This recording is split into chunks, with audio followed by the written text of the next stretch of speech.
అదొక ఊరికి అల్లంత దూరాన ఒక అడవి ఉంది. అడవిలో కొన్ని చాలా మంచి పెద్ద శ్రేష్టమైన పక్షులు వస్తూ ఉన్నాయి. ఆ పక్షులను ఎవరో వేటగాడు చూశాడు. ఒకరోజు అనుకున్నాడు ఆ వేటగాడు, ఎలాగైనా సరే ఈ పక్షులను వేటాడాలని అనుకున్నాడు.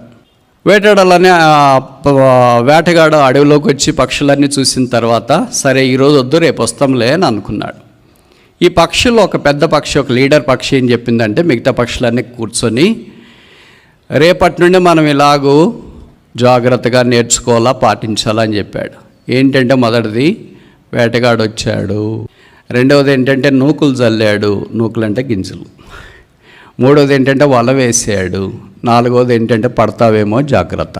సరే ఆ తర్వాత దినము వేటగాడు రానే వచ్చినాడు. ఈ పక్షులన్నీ ఒక దగ్గర ఉన్నాయి కదా, ఇలాగ పాడడం ఆరంభించినాయి. వేటగాడు వచ్చాడు అని.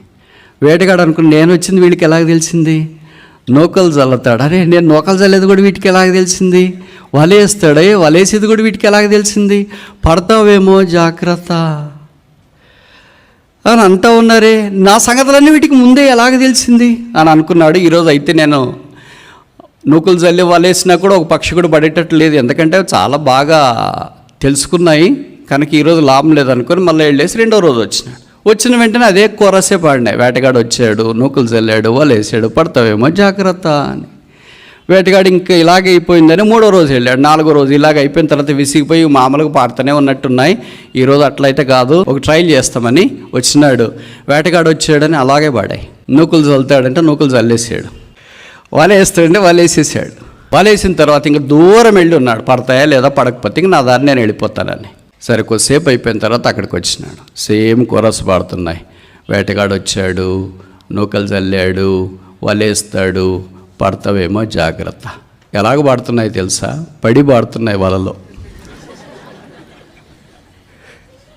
అప్పుడు వేటగాడు అనుకున్నాడు, ఓహో ఇవి నేర్చుకున్నావు కదా, నేనేమో ఒరిజినల్ ప్రాక్టికల్ అని అనుకున్నానే, ఇన్ని రోజులు వేస్ట్ చేసానే, మొదటి రోజే వలేసింటే అన్నీ దొరికిండేవే, రెండో రోజు మూడో రోజు నాలుగో రోజు ఇవన్నీ నేర్చుకున్నాక నాకు దొరకవు అనుకున్నాను.